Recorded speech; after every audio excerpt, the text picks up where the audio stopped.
السلام علیکم ورحمۃ اللہ. اذان.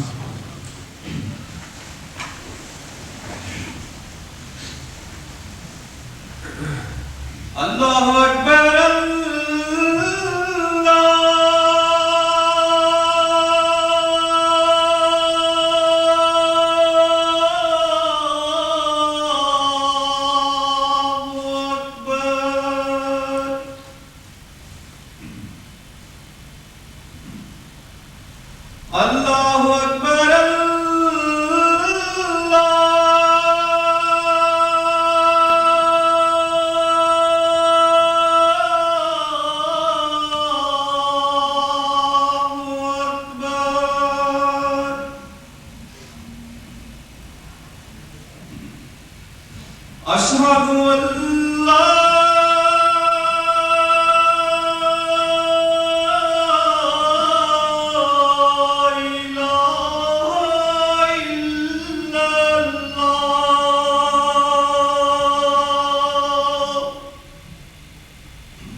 أشهد أن لا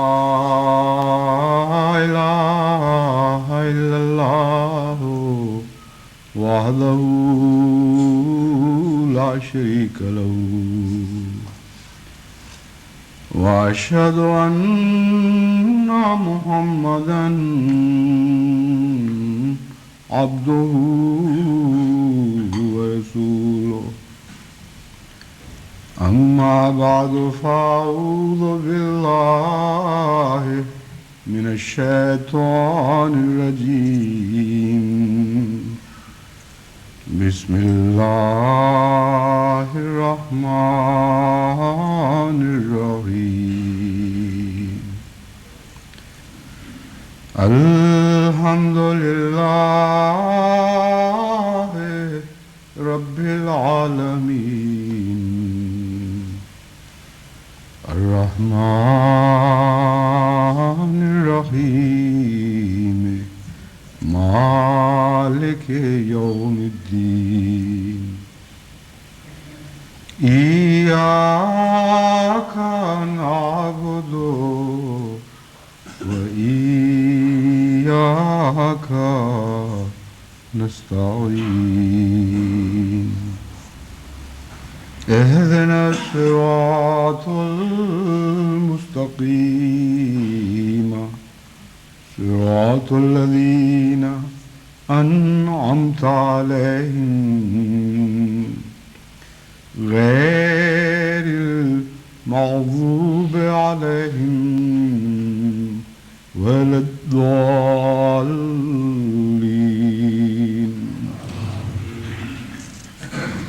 إن المنافقين يخادعون الله وهو خادعهم وإذا قاموا إلى الصلاة قاموا كسالى يراءون الناس قاموا كسالى يراءون الناس ولا يذكرون الله إلا قليلا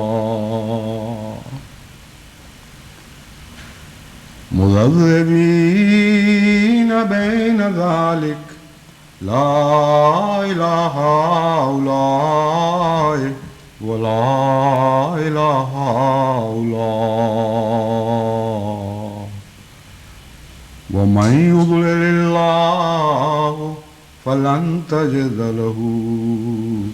سبيلا.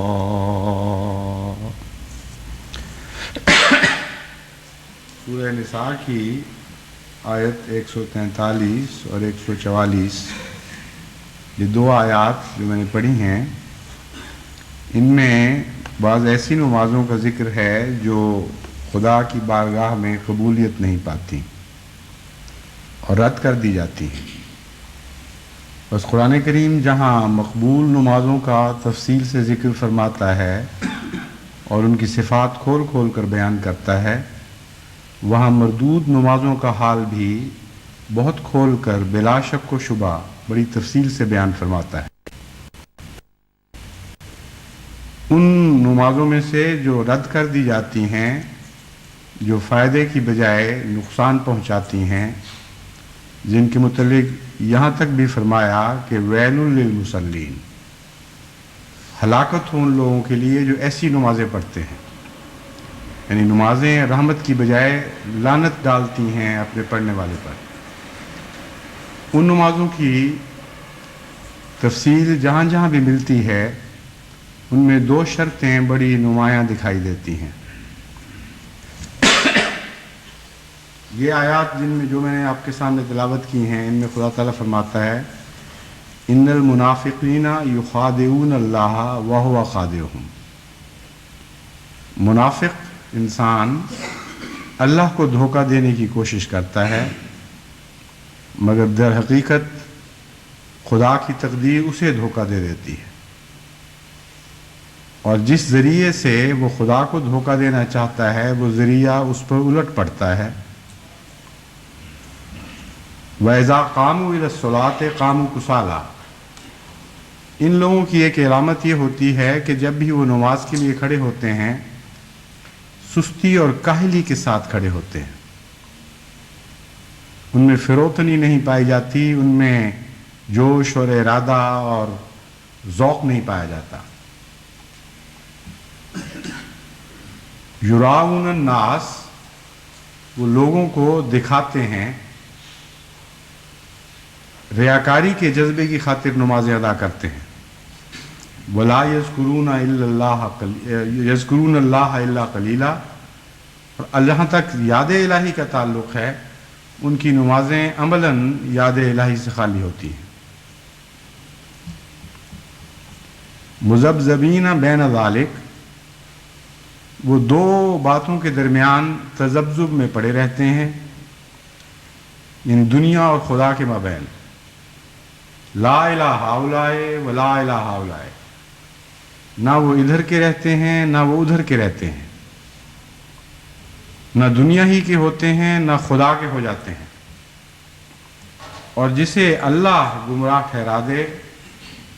تو اس کے لیے پھر کوئی حق پانے کی راہ نہیں پائے گا،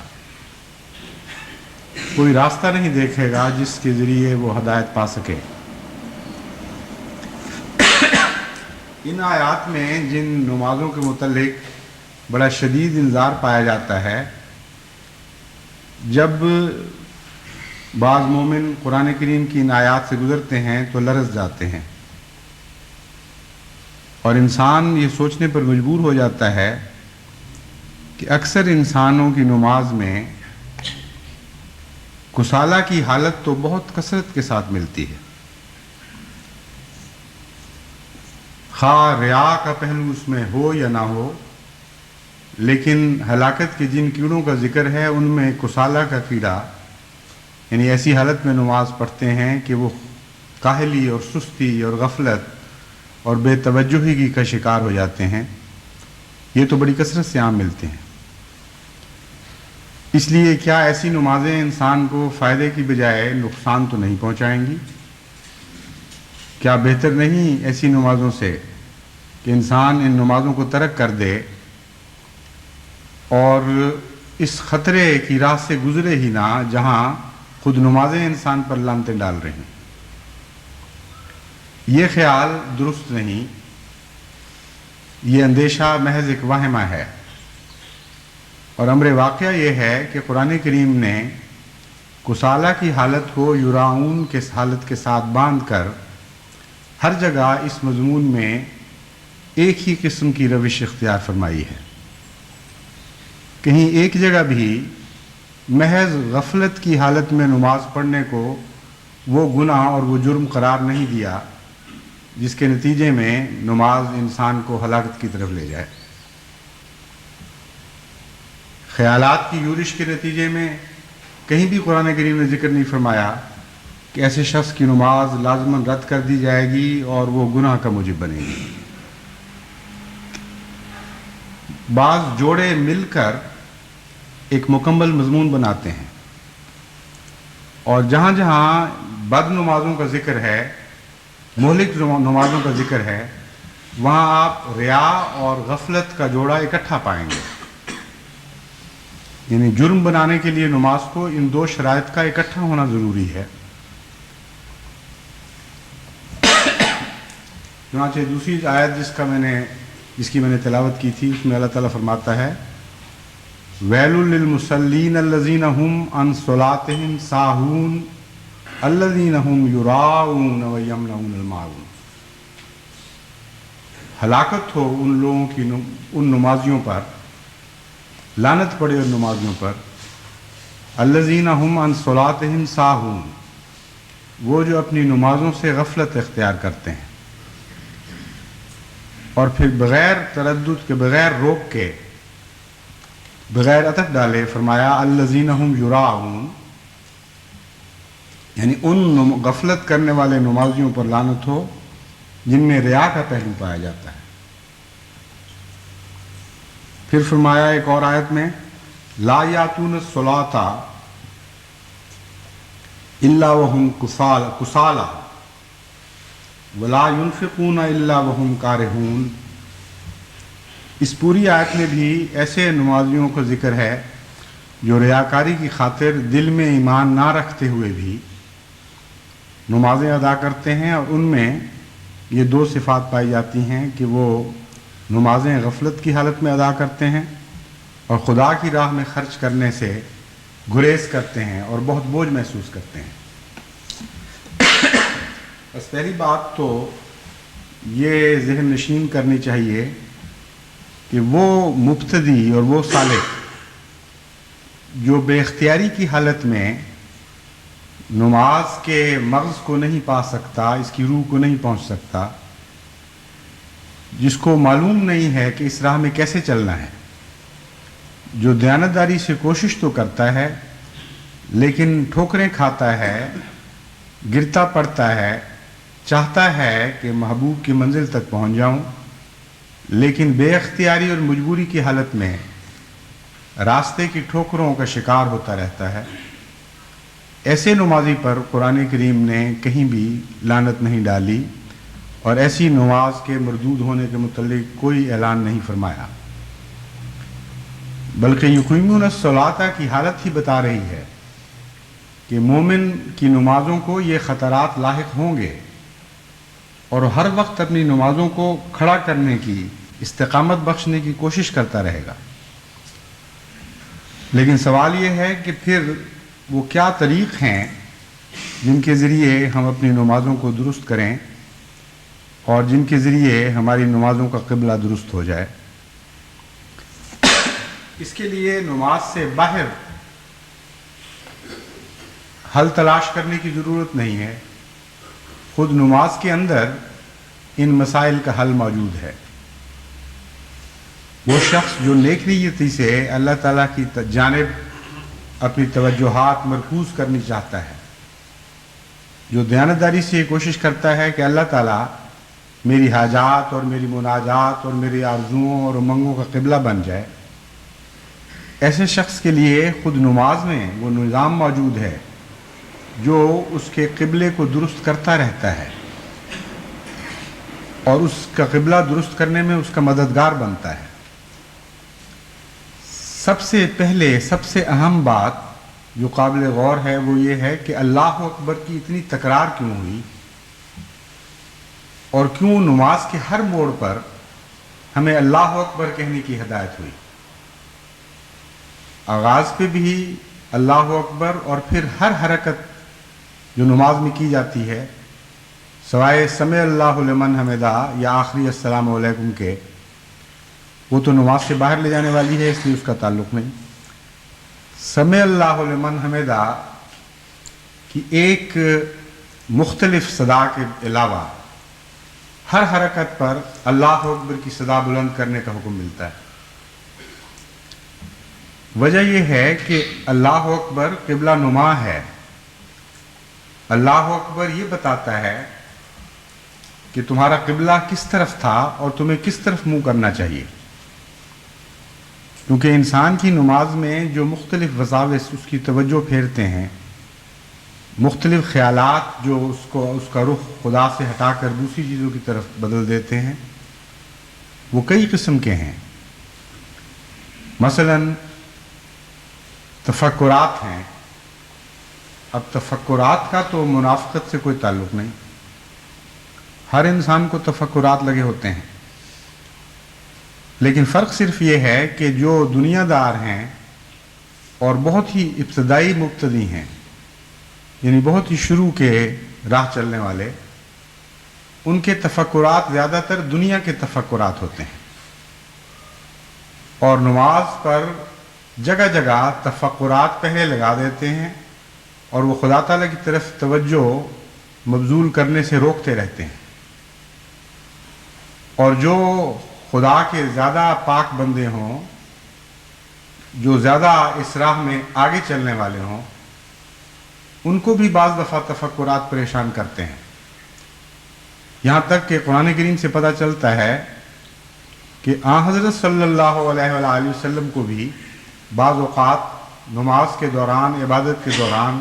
تفکرات آ کر گھیر لیتے تھے، لیکن وہ تفکرات دین کے تفکرات تھے، وہ اللہ کے غم تھے، اللہ کے راستے کی فکریں تھیں۔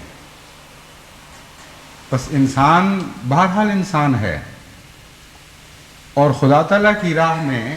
توجہ مرکوز کرنے کے لیے تفکرات ایک روک بنتے ہیں۔ ایک اور فرق یہ ہے کہ مبتدی کے تفکرات اس کی نماز پر غالب آ جاتے ہیں، اور خدا کی راہ میں آگے بڑھنے والے یا نمازوں میں اعلیٰ مقام حاصل کرنے والوں کے تفکرات پر وہ وجود غالب آ جایا کرتے ہیں۔ اور جھٹک کر ان تفکرات کو پھینک دیتے ہیں۔ بس ہر موڑ پر جب آپ اللہ اکبر کی آواز بلند کرتے ہیں تو اللہ اکبر آپ کو بتاتا ہے کہ خدا سب سے بڑا ہے۔ تفکرات کی اس وجود کی نگاہ میں کوئی قیمت نہیں رہنی چاہیے جس کا خدا سے تعلق ہے۔ تفکرات خواہ وہ دنیا کے ہوں یا دین کے ہوں، اللہ اکبر دل کو تسلی بھی دیتا ہے، حوصلہ بھی دلاتا ہے اور قبلہ بھی درست کرتا ہے۔ فرماتا ہے کہ تفکرات کے نتیجے میں تمہیں خدا کی طرف رخ کرنا چاہیے، اور تم خدا کی طرف سے رخ ہٹا کر تفکرات کی طرف رخ کرنے لگے ہو۔ بس اللہ اکبر نماز کے لیے قبلہ نما ہو جاتا ہے۔ پھر بعض دفعہ انسان کی آرزوئیں اس کی توجہ خدا کی طرف سے ہٹا دیتی ہیں۔ کوئی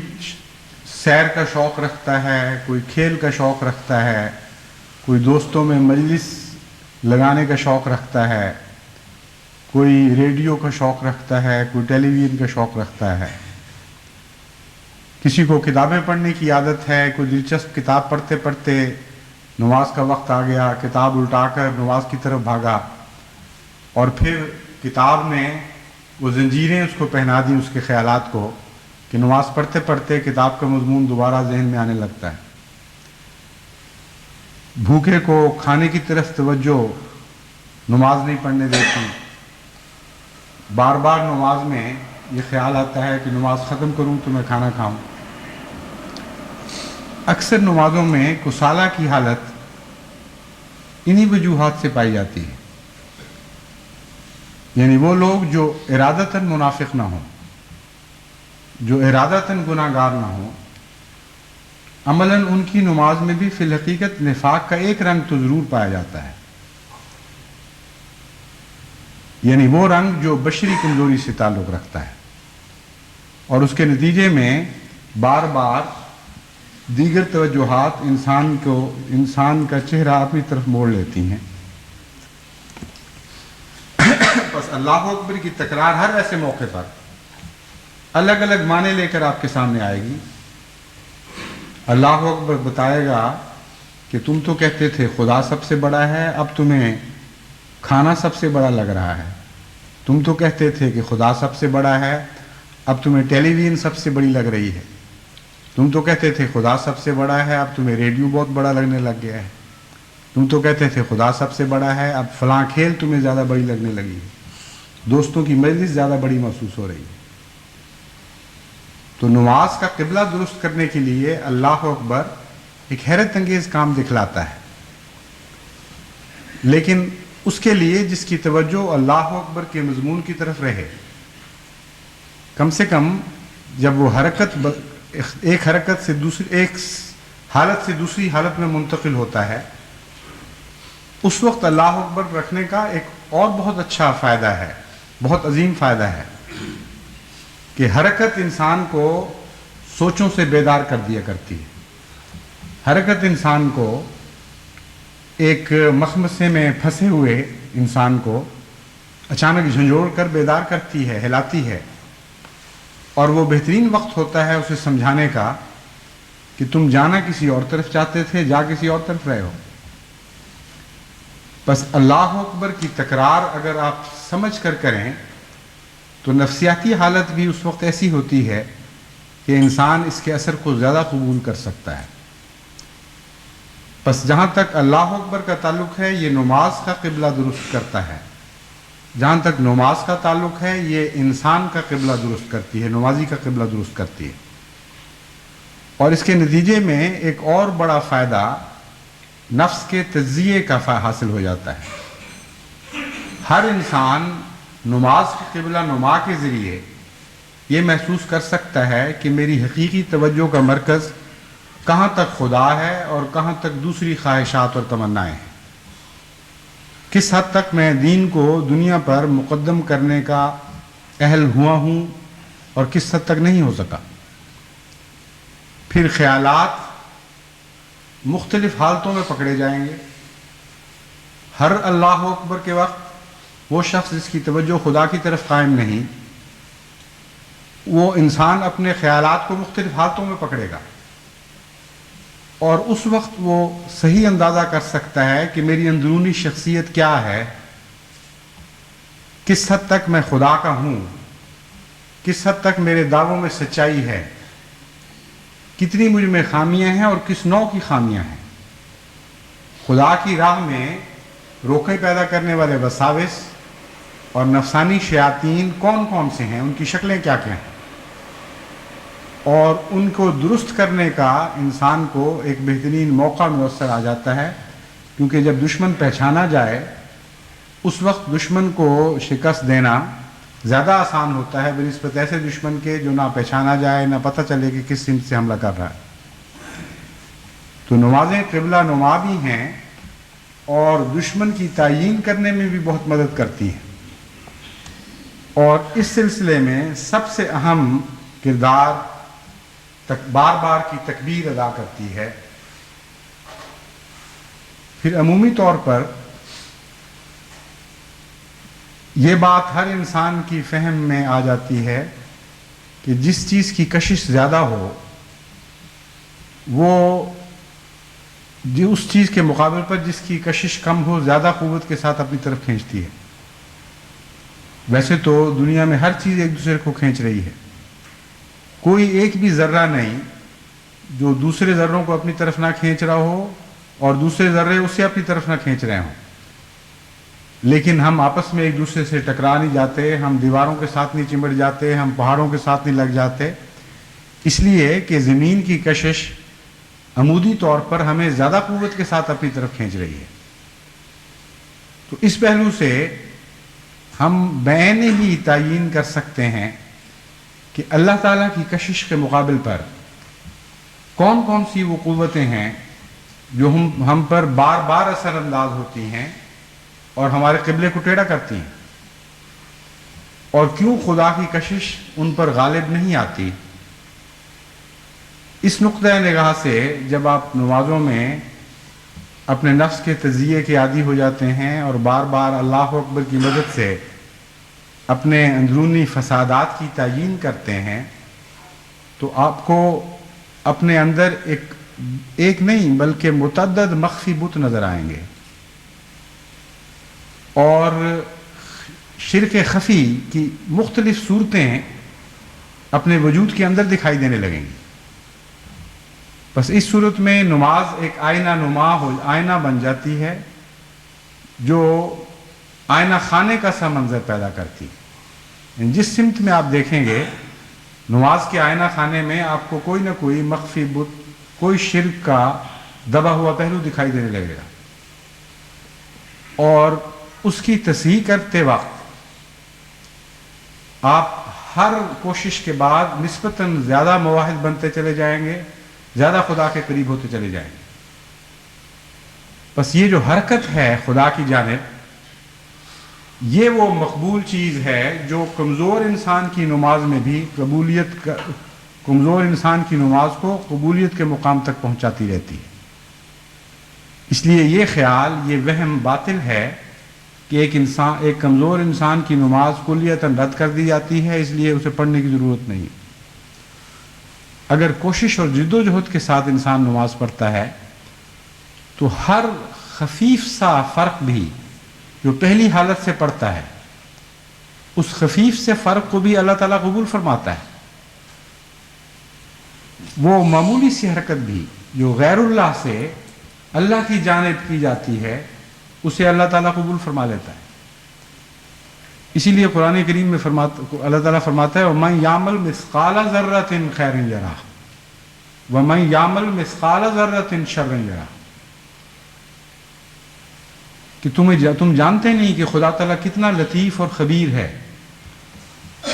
اور کتنا اپنے بندوں کو نوازنے والا ہے۔ معمولی سے معمولی ذرہ سے ذرہ بھی نیکی جو تم کرتے ہو وہ بھی ضائع نہیں جاتی، وہ بھی خدا کی راہ میں مقبول ہو جاتی ہے۔ بس ایک لمبی جد و جہد جو نمازی دیانتداری سے خدا کی جانب اپنا رخ درست کرنے کے لیے کرتا ہے، اس کا ہر پہلو اسے خدا کے قریب کر رہا ہوتا ہے. اس کی ہر آئندہ نماز پہلے کی نسبت زیادہ سنورتی چلی جاتی ہے. اس لیے نماز تو ایک بہت ہی عظیم الشان جہاد ہے، بہت ہی وسیع جہاد ہے، جو بہت لمبا عرصہ ایک زندگی چھوڑ کر اگر مسلسل کئی زندگیاں انسان کو ملیں اور وہ یہ جہاد کرتا چلا جائے تب بھی اس کا دوسرا کنارہ نہیں آئے گا. لیکن اس تمام جہاد کے دوران جسے خواہ ساری انسانی عمر پہ بھی پھیلا دیا جائے تب بھی کوئی ایک مقام بھی ایسا نہیں آئے گا جہاں وہ کھڑا ہو جائے، کیونکہ اس کی نماز کی حالت درست کرنے کے لیے خود نماز میں ایسے مواجہ موجود ہیں، ایسے محرکات موجود ہیں جو ہر وقت اس کو ایک نیا حسن عطا کرتے چلے جاتے ہیں. دوسرا پہلو جس کی طرف نظر کرنے سے نماز کو بہتر بنانے کی راہ ملتی ہے،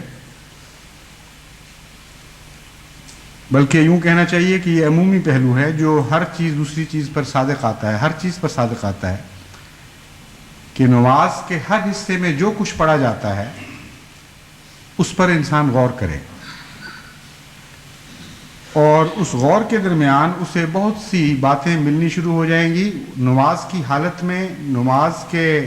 اجزاء پر غور، ان باتوں پر غور جو انسان نماز میں پڑھتا ہے، وہی ذکر اللہ ہے. اس کے نتیجے میں اللہ تعالیٰ کا زیادہ فہم، اللہ تعالیٰ کی عظیم صفات کا زیادہ بہتر علم، اور خدا تعالیٰ کی صفات کے رنگ اپنانے کے زیادہ اچھے مواقع میسر آنے لگتے ہیں. اور بہت سی ایسی باتیں انسان کو معلوم ہو جاتی ہیں جو بغیر غور کے اگر کروڑ دفعہ بھی آپ نماز میں سے گزر جائیں تب بھی آپ کو معلوم نہیں ہوں گی. یعنی نماز کی راہ میں بے شمار معارف بچھے ہوئے ہیں، ہم روز ان سے گزرتے ہیں لیکن توجہ نہیں کرتے، غور نہیں کرتے کہ کن حالتوں میں سے ہم گزرتے چلے جا رہے ہیں. مثلا جب ہم کہتے ہیں اہدنا الصراط المستقیم صراط الذین انعمت علیہم، تو یہ دعا ہر نماز کی ہر رکعت میں پڑھتے ہیں. کوئی نماز قائم ہی نہیں رہ سکتی، یہ نماز کی زندگی ہے سورہ فاتحہ، جب تک سورہ فاتحہ کو اس کی ہر رکعت میں ادا نہ کیا جائے. اس کے جو پہلے حصے ہیں ان پر مختلف وقتوں میں روشنی ڈالتا رہا ہوں، لیکن اس سے بہت زیادہ گہرائی کے ساتھ اور وسعت کے ساتھ اور عرفان کے ساتھ حضرت مسیح موعود علیہ السلام سورہ فاتحہ کے عظیم الشان محاسن پر روشنی ڈال چکے ہیں. لیکن سورہ فاتحہ تو محدود نہیں ہے، اس کا مضمون تو ہمیشہ جاری رہے گا، اور تمام سمندر بھی خشک ہو جائیں تب بھی سورہ فاتحہ کے معارف کا احاطہ نہیں کر سکتے. اس لیے ہر دور میں اس کے نئے نئے مطالب کی طرف بھی انسان کی توجہ پھرتی رہے گی، اور ہر نمازی کو میں پھر تکرار سے کہتا ہوں، اگر وہ نماز میں سورہ فاتحہ پر غور کرے تو ہر رکعت میں ہر آیت میں نئے مطالب نظر آنے شروع ہوں گے جو اس کی اپنی کیفیات اور اپنی حالتوں کے مطابق ہوں گے. اور یہ اتنا وسیع مضمون ہے کہ ہر انسان جو سورہ فاتحہ کو ادا کرتا ہے اس کے ظرف کے مطابق اس کے معنی میں کچھ نہ کچھ تبدیلی ضرور ہوگی. اس لیے اگر عرب بھی سورہ فاتحہ پر، عرب انسان بھی سورہ فاتحہ پر غور کریں گے تو ان کے ظرف میں سورہ فاتحہ کے جو معانی جھلکیں گے وہ دوسرے انسانوں سے کسی نہ کسی پہلو سے ضرور مختلف ہوں گے. بہرحال یہ جو کوشش ہے کہ جو انسان نماز میں پڑھے اس میں ڈوبنا شروع کرے، اس پر غور کرنا شروع کرے، اس سے نمازوں کی کیفیت میں بہت ہی زیادہ حسن پیدا ہو جاتا ہے اور انسان کو اللہ تعالیٰ نئے نئے عرفان عطا فرماتا چلا جاتا ہے. اہدنا الصراط المستقیم کی دعا خصوصیت کے ساتھ نماز کو سیدھا کرنے اور نماز کو درست کرنے میں مددگار بنتی ہے. اہدنا الصراط المستقیم کی دعا سے ہمیں معلوم ہوتا ہے کہ جو صراط ہم مانگ رہے ہیں وہ نماز ہی میں سے ہو کے گزرتی ہے. وہ راستہ جس پر سارے انعام لکھ پڑے ہیں وہ نمازی کا راستہ ہے، اور جب تک ہم نماز کی راہ پر چل کے ان انعامات کو پانے کی کوشش نہیں کریں گے، محض ایک خوابوں کی دنیا میں بس رہے ہوں گے، حقیقت میں وہ انعام ہمیں کبھی بھی میسر نہیں آ سکتے۔ اس مضمون پر غور کرنے سے پتہ چلتا ہے کہ کیوں سورہ فاتحہ کی ہر رکعت میں نماز کی ہر رکعت میں سورہ فاتحہ کو ضروری قرار دیا۔ اہدنا الصراط المستقیم میں انعام پانے والوں کے رستے جو معین کیے گئے، قرآن کریم سے پتہ چلتا ہے کہ ان میں 4 انعامات، 4 مراتب نصیب ہوتے ہیں۔ پہلا مرتبہ صالحیت کا ہے، دوسرا شہادت کا، تیسرا صدیقیت کا، اور چوتھا نبوت کا۔ تو نماز جس حد تک درست ہوگی اور سنورے گی، اس حد تک انسان درجہ بدرجہ ان مراتب کے قریب ہوتا چلا جائے گا یا ان کو پاتا چلا جائے گا۔ بس یاد رکھیں، اگر آپ کی نماز صالح نہیں ہے تو آپ اس رستے پر نہیں چل رہے جس پر صالحیت کا انعام پڑا ہوا ہے۔ نماز صالح ہوگی تو آپ صالح کہلائیں گے، اگر نماز فاسد رہے گی تو وہ انسان جو فاسد نماز پڑھتا ہے وہ صالح نہیں بن سکتا۔ اس لیے ایک ذرہ بھی نماز سے باہر نعمت نہیں ہے، ساری نعمتیں نماز کے اندر آ گئی ہیں۔ شہادت کے متعلق عموماً یہ تصور پایا جاتا ہے کہ گویا صرف خدا کی راہ میں جان دینے کا نام شہادت ہے، حالانکہ بعض اوقات جان ایسی حالت میں بھی لی جاتی ہے خدا کی راہ میں جب انسان بے اختیار ہوتا ہے، مجبور ہوتا ہے۔ جاتی تو خدا کی راہ میں ہی ہے، مگر کسی حملہ کرنے والے نے حملہ کر دیا، اس میں انسان بے بس تھا، مجبور تھا، موت کی منہ میں آنکھیں ڈال کر اس کی طرف بڑھتے ہوئے جان دینا اور چیز ہے، اور خدا کی راہ میں خدا کی خاطر ویسے مر جانا اور چیز ہے۔ تو شہادت کے بھی بہت سے مراتب ہیں، یعنی ہر شہید کا مقام ایک نہیں رہتا۔ اسی لیے حضرت صاحبزادہ عبداللطیف صاحب شہید کی شہادت کے اوپر حضرت مسیح موعود علیہ الصلوۃ والسلام نے ایک کتاب لکھی، اور اس کو پڑھنے سے پتہ چلتا ہے کہ بظاہر ایک لقب ہے شہادت، لیکن اس کے اندر بھی اتنے مراتب ہیں کہ وہ سفر بھی لگتا ہے کہ کبھی ختم ہی نہیں ہو سکتا۔ یعنی یہ نہیں ہے کہ آپ صالحیت میں داخل ہوئے اور اچانک صالحیت ختم ہوئی اور پھر شہادت کی طرف چل پڑے۔ ایک لمبا دور ہے صالحیت کا جو بعض دفعہ انسان کی ساری زندگی پر حاوی ہوتا ہے، تب بھی صالحیت کے اندر بھی انسان کا سفر ختم نہیں ہوتا اور اگلے مقام کی باری نہیں آتی۔ تو وہ شہادت بھی ہے جو جان دینے سے ملتی ہے، لیکن اس کے پیچھے ایک روح ہے، اگر وہ روح موجود نہ ہو تو وہ شہادت نہیں ہے۔ اور شہید نام اس لیے رکھا گیا ہے کہ شہید ہونے والا خدا کو روبرو دیکھ رہا ہوتا ہے اور جانتا ہے کہ میرا ایک خدا ہے جس کی طرف میں جاؤں گا۔ جس حد تک یہ حضوری کا مقام کسی کو نصیب ہوتا ہے، جس حد تک اس کی اس گواہی میں قوت پائی جاتی ہے اور ذاتی تجربہ پایا جاتا ہے کہ ہاں ایک خدا ہے، اس حد تک شہادت کا مقام بلند تر ہوتا چلا جاتا ہے۔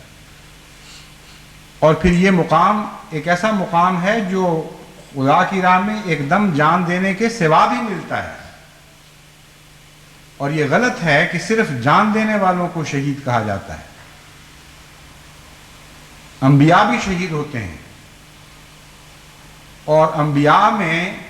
صالحیت اور شہادت اور صدیقیت اور نبوت، یہ چاروں مراتب الگ الگ نہیں ہوا کرتے کہ پہلے نبی صالح تھا، پھر شہید ہوا، پھر شہادت سے نکل کر وہ صدیقیت میں داخل ہوا، پھر صدیقیت سے نبوت میں داخل ہوا، بلکہ چاروں مراتب بیک وقت حاصل ہوتے ہیں ان کو، اور ہر مرتبہ اپنے درجہ کمال کو پہنچا ہوتا ہے۔ تبھی قرآن کریم نے انبیاء کے لیے صالح کا لفظ بھی استعمال فرمایا، صدیق کا لفظ بھی استعمال فرمایا، شہید کا لفظ بھی استعمال فرمایا، صدیق کا بھی اور نبی کا بھی۔ اور جو کم فہم لوگ ہیں بعض جو غور نہیں کرتے، وہ سمجھتے ہیں کہ بعض نبی صالح ہیں، بعض صدیق ہیں، بعض شہید ہیں، یہ ہو ہی نہیں سکتا۔ ہر نبی لازماً صالح بھی ہوتا ہے، لازماً شہید بھی ہوتا ہے، لازماً صدیق بھی ہوتا ہے، اور لازماً نبی بھی ہوتا ہے۔ تو زندگی میں شہادت پانے کا گر نماز سکھاتی ہے، اور زندگی میں شہادت پانے کا صرف گر ہی نہیں سکھاتی، بلکہ بتا دیتی ہے کہ ہاں تمہیں شہادت نصیب ہو گئی۔ بس وہ نماز جس میں خدا غیب سے حاضر میں آ جاتا ہے، وہ نماز جو عالم الغیب والشہادہ کو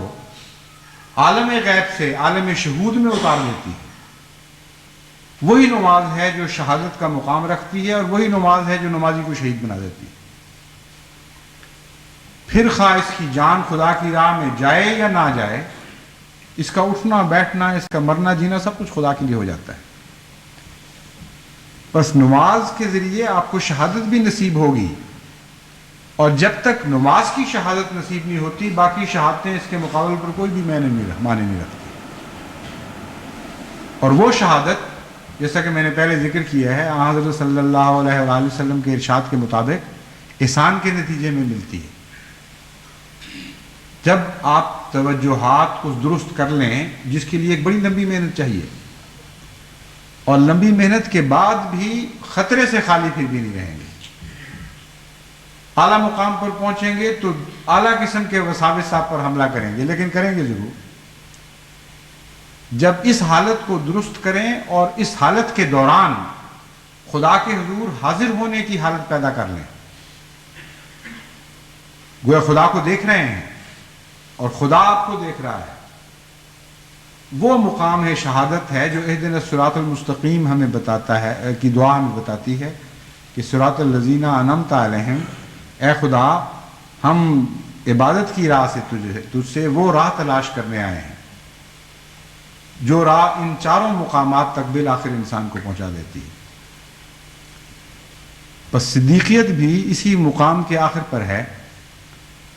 اسی عبادت کے آخر پر تو نہیں کہنا چاہیے، آخری مقام سے پہلے ایک مقام آتا ہے، اور وہ مقام بھی کوئی ایسا مقام نہیں جو ایک دم شروع ہوا اور ایک دم ختم ہوا۔ جیسا کہ میں نے بیان کیا ہے، تمام زندگی،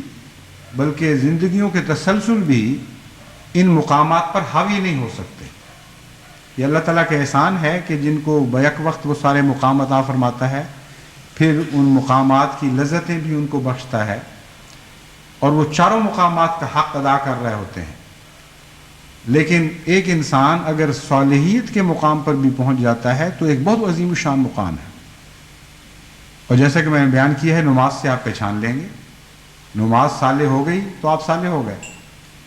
نماز شہید ہو گئی تو آپ بھی شہید بن گئے، نماز صدیق ہو گئی تو آپ بھی صدیق ہو گئے۔ جیسا کہ حضرت صلی اللہ علیہ وآلہ وسلم نے حضرت ابو بکر صدیق رضی اللہ تعالیٰ عنہ کی نمازوں کے متعلق فرمایا کہ تم کہیں غلط فہمی میں مبتلا نہ ہو جانا کہ ابو بکر بھی تو ہماری جتنی نمازیں پڑھتا ہے یا ہماری جیسے پڑھتا ہے۔ اس کی نمازیں بعض ایسی ہیں جو 70 گنا زیادہ مرتبہ رکھتی ہیں تمہاری عام نمازوں سے۔ 70 گنا تو ایک تکمیل کا لفظ ہے، اس کا یہ مطلب نہیں ہے کہ میں نے ہی 70 عدد شمار کر کے اتنے گنا،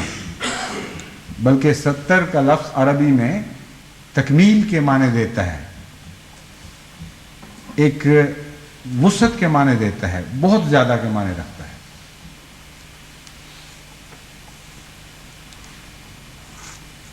دوسرا حصہ جو سورہ فاتحہ کے بعد یا تلاوت کے بعد ہمارے سامنے آتا ہے، وہ تلاوت ہے۔ اب تلاوت کے لیے بھی انسان کو ایک سے زیادہ آیات مختلف نمازوں کے لیے یاد رکھنی چاہیے۔ عموماً بچپن میں جب ہم نمازیں سکھاتے ہیں تو بچوں کو قل هو اللہ احد سکھا کر یہ بتا دیا جاتا ہے کہ سورہ فاتحہ کے بعد ان 2 رکعتوں میں قل هو اللہ پڑھ لینا، اور بعد میں آخری 2 رکعتیں اگر ہوں تو ان میں بغیر اس کے قل هو اللہ کی بھی نماز ہوگی۔ لیکن یہ سمجھایا نہیں جاتا، یعنی اس توجہ اور شدت کے ساتھ نہیں سمجھایا جاتا کہ یہ کم سے کم ہے اور اس سے زیادہ تمہیں یاد کرنا چاہیے۔ کیونکہ نماز کی حالت میں تلاوت ایک اور رنگ رکھتی ہے، نماز کے بغیر تلاوت ایک اور رنگ رکھتی ہے۔ اور قرآن کریم نے جب یہ فرمایا وَإِنَّ قُرْآنَ الْفَجْرِ وَقُرْآنَ الْفَجْرِ إِنَّ قُرْآنَ الْفَجْرِ كَانَ مَشْهُودًا، تو یہاں تہجد کی نماز کی تلاوت مراد ہے، جو فجر کی نماز کی تلاوت مراد ہے۔ چنانچہ آن حضرت صلی اللہ علیہ وآلہ وسلم فجر کی نماز کی تلاوت کو بہت لمبا کیا کرتے تھے، اور صحابہ بھی آپ کے رنگ میں فجر کی نماز کی تلاوت کو بہت لمبا کرنے کے عادی ہوتے تھے۔ پس اگر اتنا لمبا نہ بھی صحیح تو کیوں فرق کیا گیا؟ آن حضرت صلی اللہ علیہ وآلہ وسلم نے کیوں فرق کیا باقی نمازوں کی تلاوتوں کے مقابل پر صبح کی نماز کی تلاوت کو کیوں لمبا کیا؟ اس لیے کہ آپ سمجھتے تھے کہ قرآن کریم کیا فرماتا ہے۔ وہاں قرآن الفجر سے مراد محض عام تلاوت نہیں، بلکہ فجر کی نماز میں قرآن کی تلاوت ہے، جو اگر فجر کے مضمون کو لمبا کیا جائے تو فجر سے پہلے کے تہجد کی تلاوت پر بھی اطلاق پا سکتا ہے۔ تو تلاوت کے رنگ بدلنے چاہیے، تلاوت میں تنوع پیدا کرنا چاہیے، اور جب آپ تلاوت کے مضمون میں داخل ہوں گے تو ہر آیت جو آپ چنتے ہیں وہ اپنے ساتھ ایک نیا پیغام لے کر آئے گی، ایک نیا مضمون آپ پر کھولنا شروع کرے گی۔ بس اپنے بچوں کو ایک سے زیادہ صورتیں یاد کرائیں، خواہ مختصر ہوں، اور معنی کے ساتھ یاد کرائیں، اور یہ سمجھا کر یاد کرائیں کہ جب تم نماز پڑھو تو ان کے معنی سے گزرو۔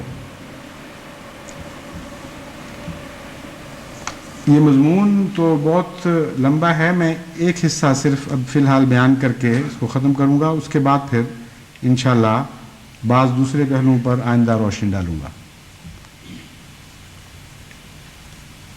سبحان رب العظیم، جب ہم رکوع میں جاتے ہیں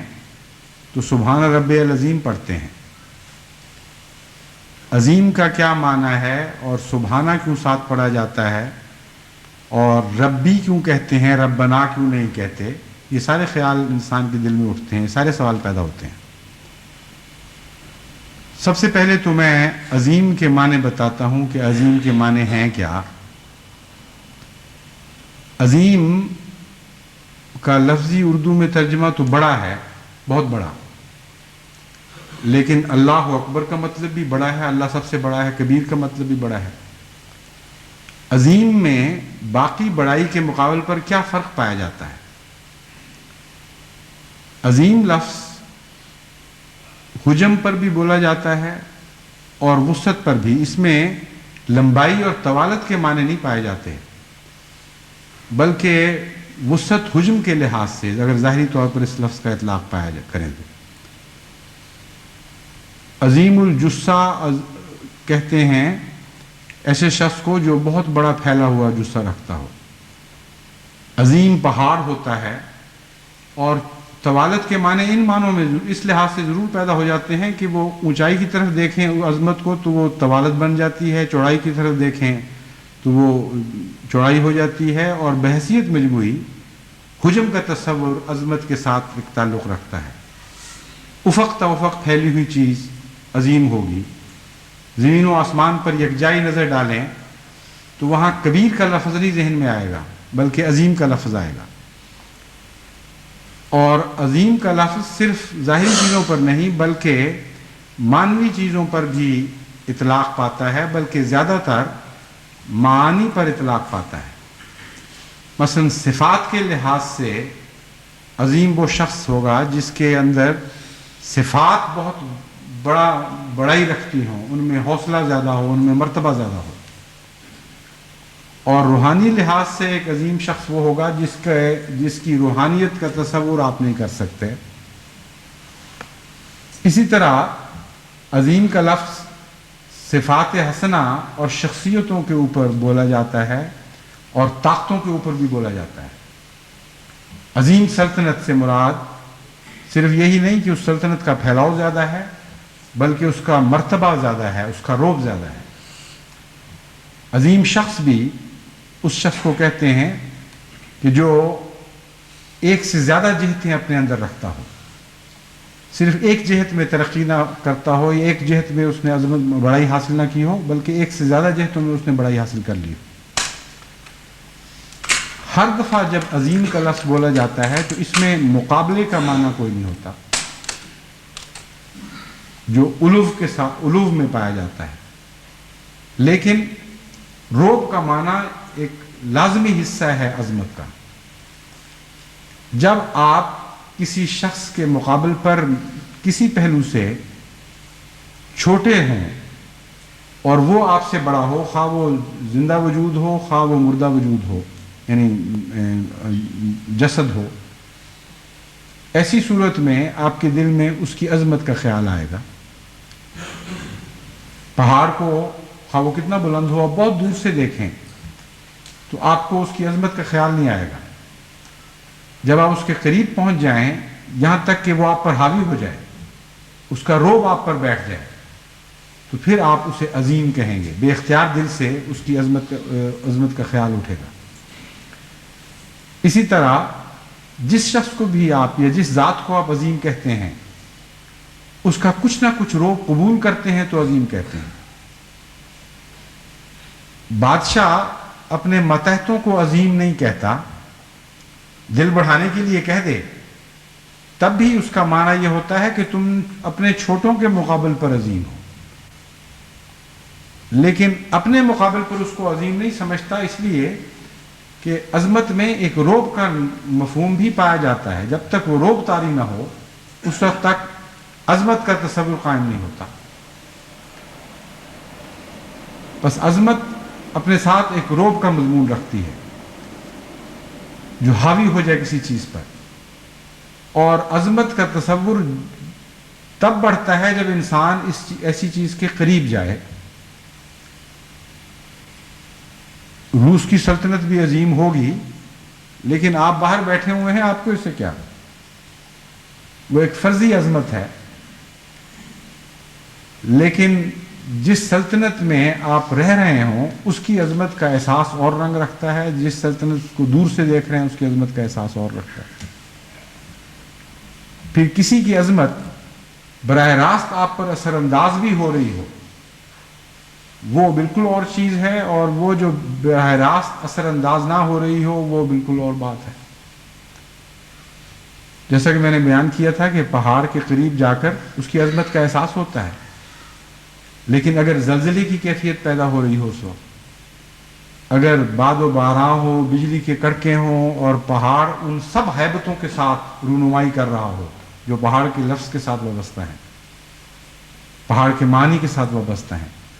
تو پھر پہاڑ کی عظمت اور طرح سے جلوہ گر ہوگی۔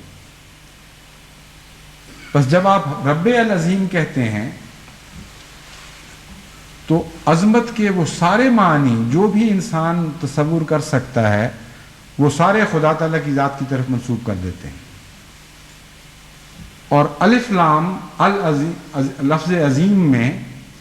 وہ ساری وسعتیں پیدا کر دیتا ہے جو عرب الف لام کے ساتھ منسوب کیا کرتے ہیں۔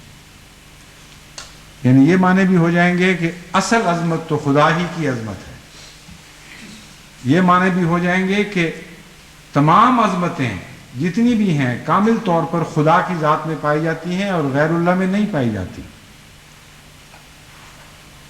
اور اس کے علاوہ بھی الف لام کے جتنے معنی ہیں، متفرق معنی دیتا ہے یہ لفظ،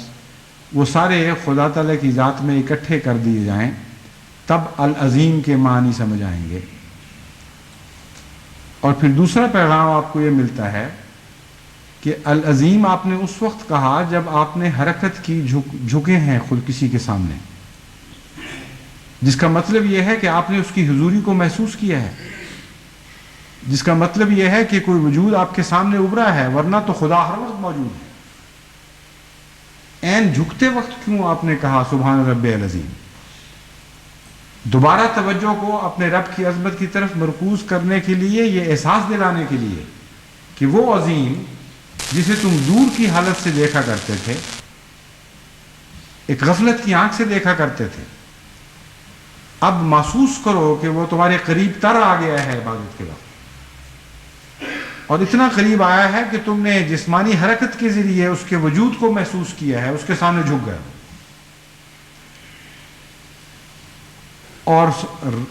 ربی کے لفظ میں میرا رب کہہ کر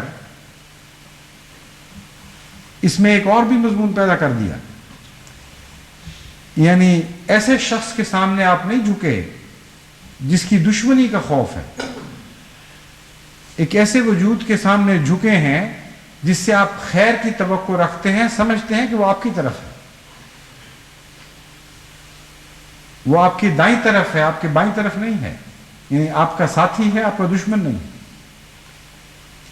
بس سبحان ربی العظیم کہہ کر جو یہ خدشات تھے کہ اتنے بڑے وجود کے سامنے جا رہے ہیں جو خیر و شر کی تمام طاقتیں رکھتا ہے، کیا بنے گا ہمارا؟ ربی کہہ کر ایک دعا سکھا دی آپ کو، اور یہ دعا وہ بھی کیا کرنے لگ جاتے ہیں در حقیقت جو سمجھتے ہیں کہ ہمارا تھا نہیں، ہم اس کو اب بنانا چاہتے. جب کسی طاقتور کے ہاتھ میں کوئی دشمن آ جاتا ہے تو اس وقت وہ دشمن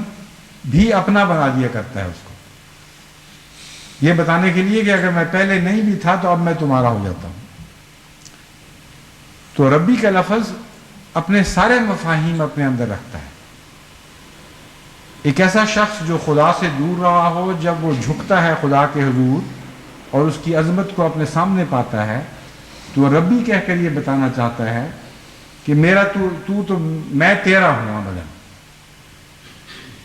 اور مجھ سے اپنوں والا سلوک کرنا، مجھ سے غیروں والا سلوک نہ کرنا. دوسری طرف تمام دوسری عظمتیں اس کے مقابل پر زائل ہو جاتی ہیں اور انقاع ہو جاتی ہیں جب انسان رب العظیم کہہ کر اپنے رب کو اپنی طرف منسوب کرنے لگتا ہے. کئی عظمتوں کے خیال اس کے دل پر حاوی ہوتے ہیں. جب کہتا ہے میرا رب سب سے بڑا ہے یا میرا رب سب سے عظیم ہے تو باقی ساری عظمتیں اس کے مقابل پر گھل جاتی ہیں اور بے حقیقت ہو کے رہ جاتی ہیں. تو رب العظیم کو پڑھنا غور کے ساتھ اور ربوبیت کو اپنی طرف منسوب کرنا اور عظیم رب کی ربوبیت کو اپنی طرف منسوب کرنا، اس کے اندر کئی قسم کی دعائیں آ جاتی ہیں. ہر قسم کا انسان دنیا میں کسی نہ کسی عظمت کے ساتھ واسطہ ضرور رکھتا ہے. یہاں تک کہ ایک طالب علم ہے، اس کو اپنا استاد عظیم دکھائی دے رہا ہوتا ہے. علم کے میدان میں وہ اس سے سیکھ رہا ہوتا ہے، وہ اس پر حاوی نہیں ہوتا، استاد کا علم اس پر حاوی ہوتا ہے. ہر زندگی کے میدان میں، ہر شعبے میں کسی نہ کسی وجود کی عظمت کا احساس رہتا ہے. تو نماز میں جا کر اچانک آپ کو یہ پیغام ملتا ہے کہ وہ تو ساری معمولی عظمتیں ہیں، اصل میں تو میرا رب عظیم ہے، اور جو رب عظیم ہے اس سے کیوں نہ میں عظمتیں حاصل کروں، ہر عظمت کے لیے اس کی طرف کیوں نہ جھکوں. بس زندگی کے ہر شعبے میں ہر چیز کا حصول اور اس کی طلب خدا کی مدد کی محتاج ہو جاتی ہے جب آپ رب عظیم کہتے ہیں اور اس کا اقرار کرتے ہیں. علاوہ ازیں سبحانہ کا لفظ آپ کو بتاتا ہے کہ دوسری ساری عظمتیں جو آپ نے دیکھی تھیں دنیا میں وہ نقائص سے پاک نہیں تھیں. کئی پہلوؤں سے ان عظمتوں میں بظاہر بڑی عظیم الشان چیزیں تھیں، مگر جب ہم نے قریب سے دیکھا یا نہ بھی دیکھا تو عقلاً ہم جانتے ہیں کہ ان کے اندر ضرور خلا موجود ہیں، نقائص موجود ہیں، کمزوریاں ہیں. اور مختلف بڑے بڑی عظیم شخصیتوں کا تذکرہ بھی آپ پڑھیں تو آپ کو معلوم ہوگا کہ ان کے اندر بعض ایسی کمزوریاں پائی جاتی تھیں، ایسی بھیانک کمزوریاں پائی جاتی تھیں کہ اگر ان کمزوریوں پر نظر پڑے تو کوئی بھی عظیم نہ رہے. یہ تو اللہ تعالیٰ کی ستاری ہے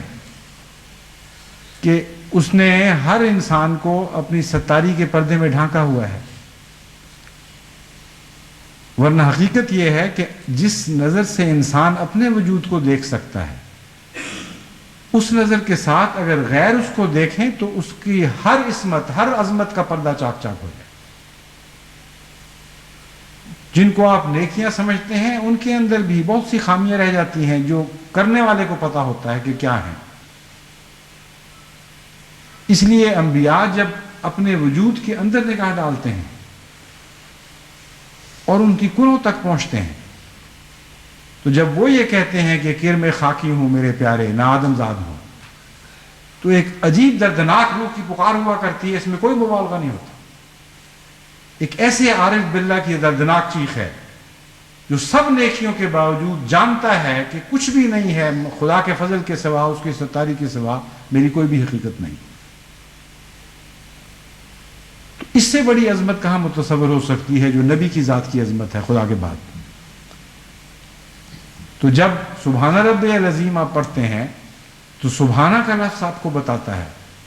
کہ سب عظمتیں جھوٹی اور بے معنی اور خول تھے، اور ان کے اندر حقیقت میں پس پردہ ایسے بھیانک مناظر تھے جو کسی عظمت کو بھی عظمت نہیں لینے دیتے. لیکن دیکھو میرا رب کتنا عظیم ہے کہ اس کی عظمتیں ہر برائی سے پاک ہیں اور اس کی ہر عظمت ہر برائی سے پاک ہے. بس سبحان رب العظیم میں جب آپ خدا کی عظمتوں کو تصور کرنے لگیں اور اس کے مناظر بدلنے لگیں اپنے ذہنوں میں اپنی حالتوں اور کیفیات کے مطابق، تو کون کہہ سکتا ہے کہ یہ تکرار بوریت پیدا کر سکتی ہے یا انسان اس سے اکتاہٹ محسوس کرنے لگتا ہے. حقیقت یہ ہے کہ جسم ساتھ نہیں دے سکتا، لیکن اگر آپ کا ذہن آپ کا ساتھ دے، آپ کی روح آپ کا ساتھ دے، تو ایک رکوع ختم ہی نہیں ہو سکتا کبھی. چنانچہ قرآن کریم مومنوں کو وہم راکعون فرماتا ہے کہ بظاہر وہ جسمانی رکوع میں نہ بھی ہوں تب بھی ان کی ساری زندگی رکوع بن جاتی ہے، اس لیے کہ وہ عظمت کا بار بار کا تصور خدا تعالیٰ کا اتنا ان کے نفس پر حاوی ہو جاتا ہے، اتنا ان کے خیالات پر قبضہ کر لیتا ہے کہ پھر وہ ہمیشہ گویا ایک رکوع کی حالت میں رہتے ہیں. یعنی خدا کی عظمتوں کے سامنے ان کی روحیں جھک کر چلتی ہیں، نظر نہیں اٹھا سکتی. سر خدا کے سامنے پھر ہمیشہ کے لیے خم ہو جاتے ہیں. بس سبحان ربی العظیم کا مضمون بظاہر 3 دفعہ آپ نے پڑھا، لیکن اگر آپ اس کو غور سے پڑھیں اور اس کے اندر ڈوبنے کی کوشش کریں تو عظمتوں کا، الہی عظمتوں کا مضمون تو ایک لامتناہی مضمون ہے جو کبھی ختم نہیں ہو سکتا. پھر اسے ربی کے ساتھ منسوب کر کے پڑھیں، پھر اسے سبحان کے لفظ پر غور کر کے پڑھیں تو اندرونی طور پر آپ کو اپنے نقائص دور کرنے اور یہ احساس دلانے کے لیے کتنے عظیم الشان مواقع میسر آئیں گے کہ آپ اگر سچ مچ عظیم بننا چاہتے ہیں تو اپنے آپ کو بھی نقائص سے ساتھ ساتھ پاک کریں. محض ایسی حمد اختیار کر لینی جو لوگوں کی نظر میں بڑائی پیدا کرے کافی نہیں ہے. اندرونی نقص جب تک آپ نہیں کھنگالیں گے اور دور نہیں کریں گے اس وقت تک آپ فخر سے یہ نہیں کہہ سکیں گے کہ سبحان رب العظیم، ورنہ تو پھر وہ کسی اور کا رب عظیم ہوگا، تمہارا رب تو عظیم نہیں رہے گا. اگر تم اس کی طرف حقیقت میں توجہ نہیں کرتے، اس کیفیت کی قدر نہیں کرتے اور اسے پیار کی نظر سے نہیں دیکھتے، یعنی عظمت وہ جو خرابیوں سے پاک ہو. تو ایک 2 رخا ترقی کا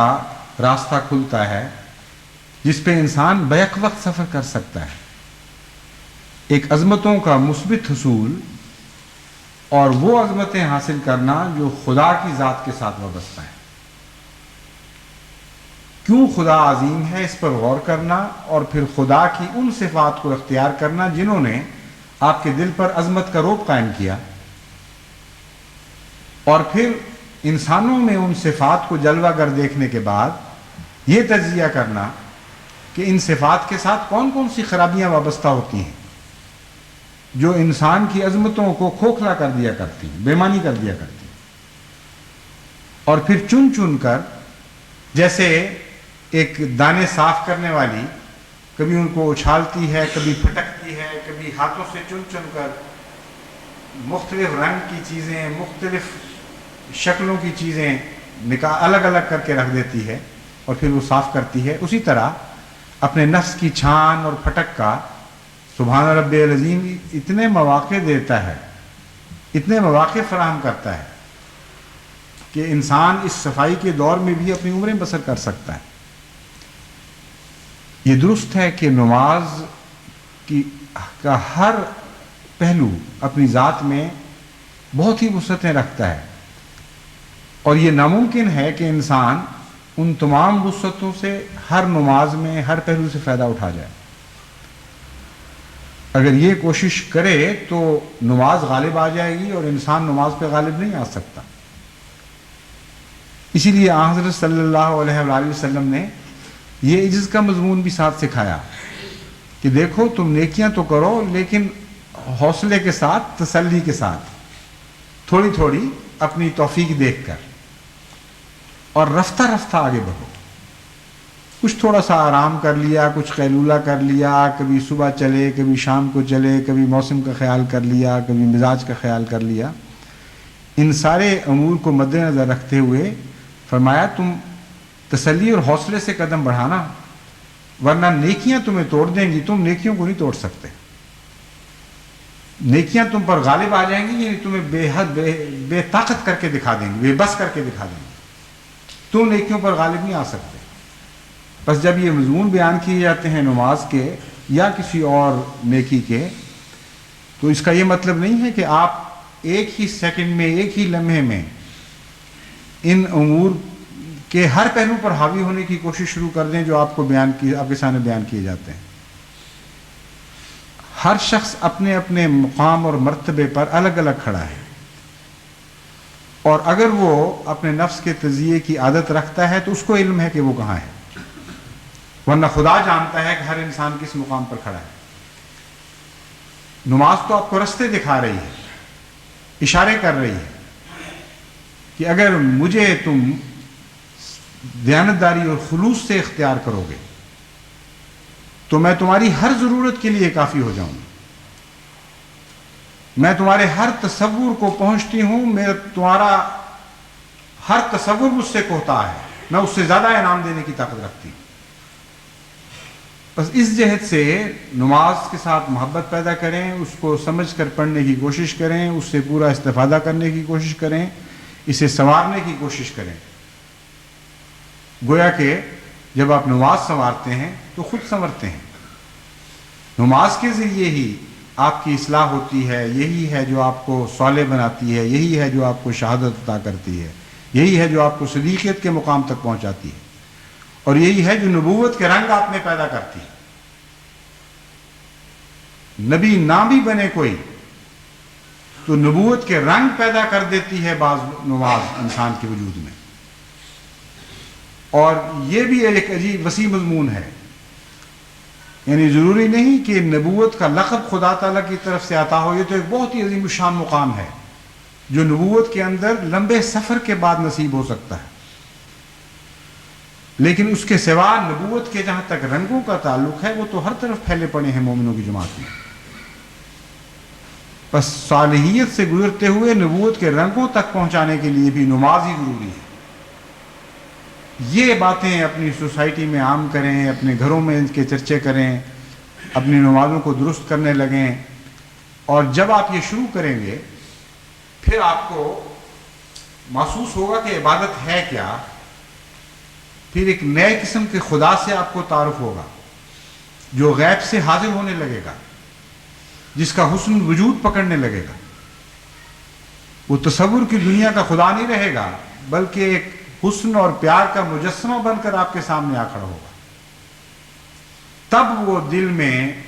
محبت کا شعلہ نازل ہوگا جس کا حضرت مسیح موعود علیہ الصلوۃ والسلام بارہا متفرق جگہوں پر کئی رنگ میں ذکر فرماتے ہیں۔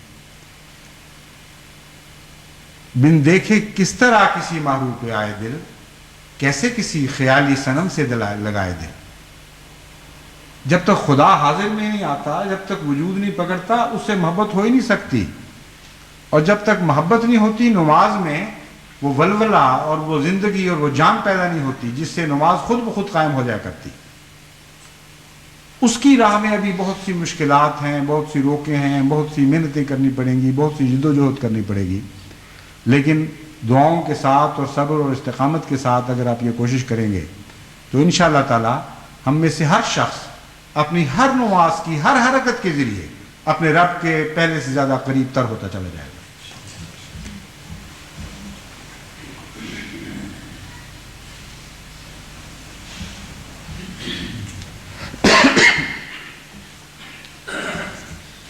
الحمدللہ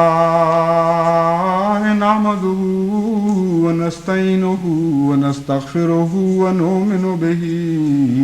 ونتوکل علیہ ونعوذ باللہ من شرور انفسنا ومن سیئات اعمالنا من یہدہ اللہ فلا مضل لہ ومن یضللہ فلا ہادی لہ ونشہد ان لا الہ الا اللہ وحدہ لا شریک لہ ونشہد ان محمدا عبدہ ورسولہ. عباد اللہ رحمکم اللہ ان اللہ یامر بالعدل والإحسان وإیتاء ذی القربى وینہی عن الفحشاء والمنکر والبغی یعظکم لعلکم تذکرون. اذکروا اللہ یذکرکم وادعوہ یستجب لکم ولذکر اللہ اکبر.